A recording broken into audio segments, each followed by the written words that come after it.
So sa post nga kanina ni Kuya Jay Sonza na meron daw dinala na naman sa St. Luke's BGC, isang social na ospital ng mga mayayaman, in-airlift.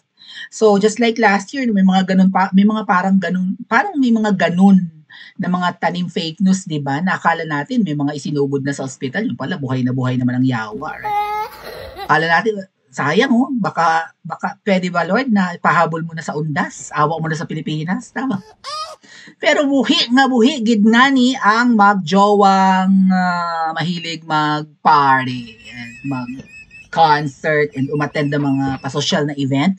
At feeling sikat ha. Pero kanina nga raw ay nasa Thrilla in Manila. I think 50th anniversary na ito ng Thrilla in Manila. Ang naaalala ko mga kababayan, ito ay laban noon. I think the most epic, right, na laban ng boxing sa Manila ni Muhammad Ali at saka ni Jay Frazier. So, yung Ali mo nga in Cubao, pinangalan kay Muhammad Ali kasi pinakasikat yun na na boxing match. May Thrilla in Manila, I think that's the anniversary, 50th na po. Nandun si Ngiwi at saka yung si Botod. So, hindi naman sila na hospital pala. Or kung hospital man, naka-recover agad. I don't know, baka nag-steroids or baka bebe powder, nagpulveron, kaya lakas tama na naman, energize na naman ang lulo nyo. Pero sabi nga ni Kiko Barzaga, sinigawan raw ng, ikulong na yan! May ganun ba?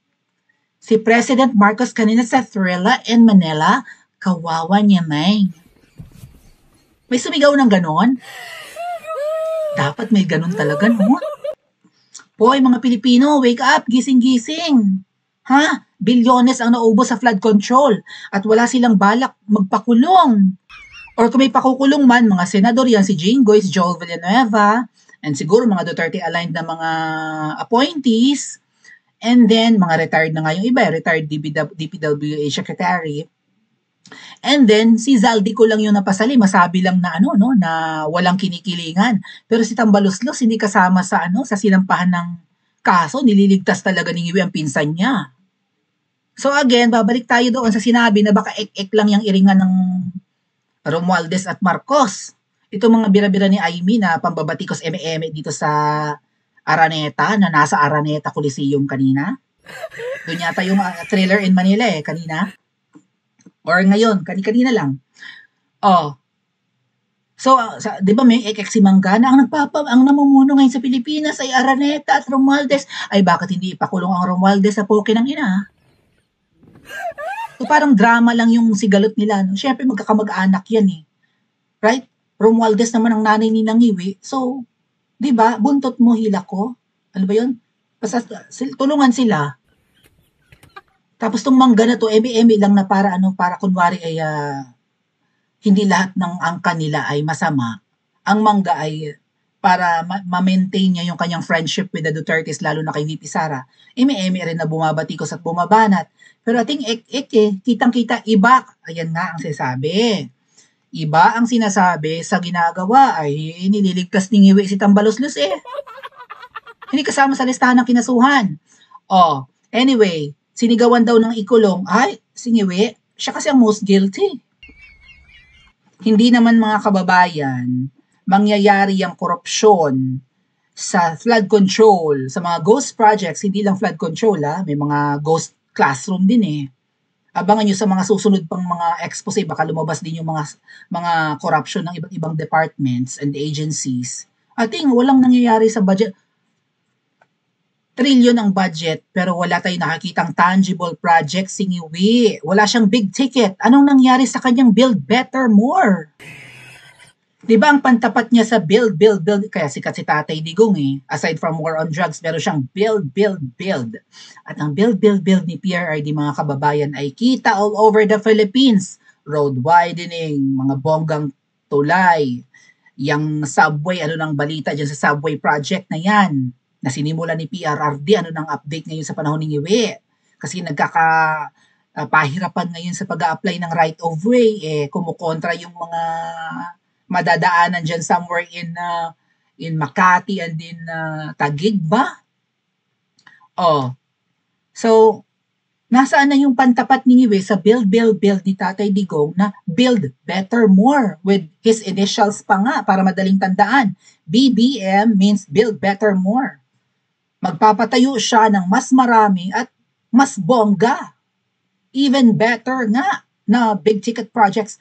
Nasaan ang big ticket ng poke ng ina?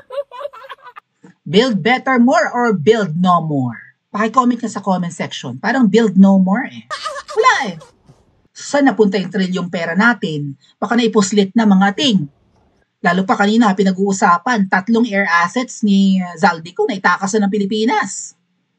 So nailipad na palabas ng Pilipinas yung Gulfstream na jet plane ni Zaldico. Pas balita ko 2 helicopters na ilabas ng Pilipinas. Ay poke, ay dapat ka nga sigawan na ikulong kung meron man. Pag nakita to in public places, mga Pinoy, wala, no? Ever since kasi yung mga ninuno natin talagang submissive. Nasanay tayo na sunod-sunuran at api. 333 years noong Spanish colony. And then sinakop din tayo ng mga Kano. And then sinakop din tayo ng mga Hapon. And then sinakop pa ulit tayo ng mga Kano. So tayo ay sunod-sunuran. Okay, ang mga Pinoy ay kulang sa tapang. Ewan ko na lang sa Kabisayaan and Mindanao. Pero sa Luzon, wala talaga. Lambutin. Right? Ay yung Lakandula ng Maynila, una yung nagpa-baptize, na nagpapalit ng pangalan. Lakandula ba yan siya? Si Lakandula. Basta, yun yung mga raha humabon kung sino pa yung mga lakan-lakan at raha noon na nagpapalit ng pangalan para maging Kristiyano. Itinakwil ang nakaraang kultura and relihiyon or kung ano man ang practice ng mga Pilipino noon. Tinalukuran, yung mga paraha-raha. Diba? Meron naman tayong Maharlikan titles noon. Wala na. Okay? Pati mga ginto natin noon, diba? Yung mga raha natin, mga dato natin, mga ginto, mga... Ating hindi tayo busabos noong araw, ha? Ba't ngayon parang busabos tayo? Kaya kung may sumigaw man kanina, by shout out, ano ibig sabihin matapang, maangas? So may Frila in Manila, ito nga pong 50th anniversary, nandun din si Pacquiao, kaway-kaway, ayun si Ngiwi, nakaparpol, lalong nangitim, ang inanitan. Si Butod may pagtalon pa, umalog-alog ang susonggay at ang butod. Ang kulay pa ng outfit. Alam niyo si Butod, mga kababayan, basang-basa ko si Butod. Gusto niyang iparating na, kasi teacher si Butod hindi lang abogada. Kabaro ko yan. Naging maestra naman yan. So, ang technique ni Butod, ayun may pagtalon-talon pa ang poke ng inang laki pa rin ng tiyan. Alam mo, kuha-kuha ko siya. Kasi, ayun, 50th year nga. Ang technique ni Butod, para hindi siya magmukhang mayaman, o hindi malaman at makita na sila ay tiba-tiba na ng bongga. Even si Ngiwi, ang mga outfit nila parang low-key. Okay, pasimple. Hindi sila nagsusuot ng mga mukhang mamahalin. O first time ko nakita nagdala ng handbag si Butod, Diba? O, para kunwari simple lang.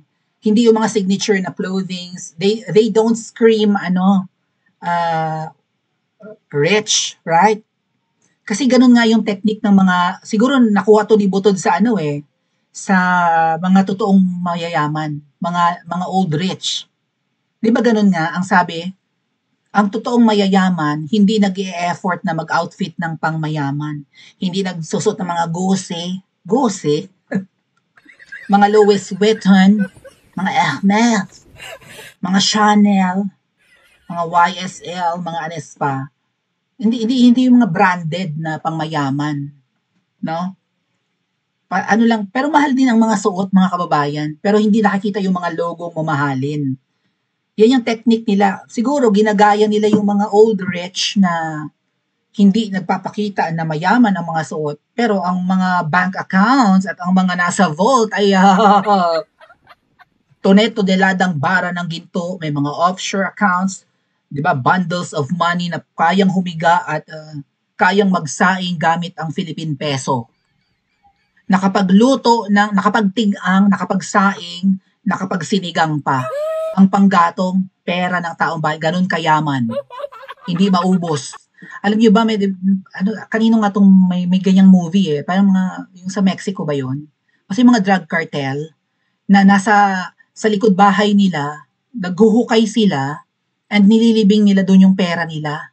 Kasi hindi na nila alam, wala na silang mapagsidlan. Loob ng bahay nila punong-puno ng pera, may specific na kwarto, may malalaking vault, may mga offshore deposits and accounts. Naghukay na sa likod bahay, sa backyard, para doon ilibing ang mga nakaw na pera or pera from drug money, drug money, from negosyong illegal, kokaina. So, pa-low-key ang mga to, pasimple, pero wag ka, no? Alam nyo naman. Kasi, saan napunta ang pera natin? Imposibleng ang tiba-tiba lang yung mga nasa local government. Imposibleng mga congressman lang ang tiba-tiba. Papayag ba sila? Kasi allegedly, sabi ni Butod, bago magbigay ng appointment, do you think you can deliver? And even ang expose ni Miss Marlica, in fact, na-meet pa nga namin sa Okada. Willing magbayad ng limpak-limpak, ma-appoint lang. Milyones ang pinag-usapan dito. Mabigyan lang ng pwesto sa gobyerno, willing to pay. Plus nung kampanyahan, ang sabi ni VP Sara, ang mag-asawang ito ay hindi naglalabas ng pera despite na umuulan, naglalaglagan, umaawas na sa mga bags and duffel bags and maleta or whatever, ang mga campaign donations. Nagkakanda-tapon na dyan sa headquarters nila sa Pasig. Ayaw maglabas ng pera, si Tambalos-los daw ang gumagastos for unit team noon. Sabi nga ni VP Sara, baka maubusan ka na ng pera ha. Ang sabi ni Tambalos, hindi, babawiin ko naman yan pag nanalo kayo, mananalo naman kayo. So, malakas pa naman pala, no? Naka-attend pa, pero sinigawan daw ng boom, boom, or ikulong na yan. Parang di naman naririnig. Meron ba?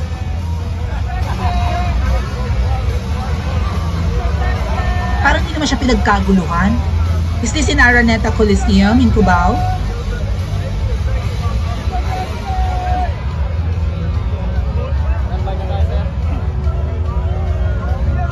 Parang di naman siya pinagkaguluhan. Tama ba?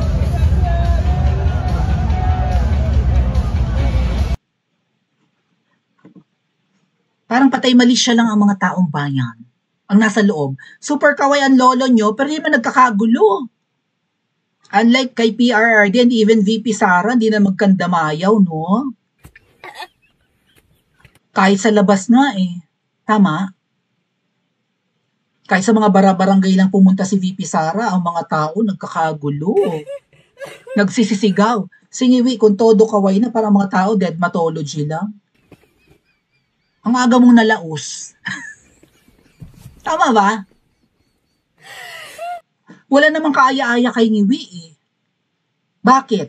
Kasi, nananawagan ng taong bayan na magpa-hair follicle test, ayaw niya. Right? Nabuking na ang eskandalo ng flood control projects, may mga ghost projects pa, nawaldas na ang pera ng taong bayan, wala naman siyang ipinakukulong.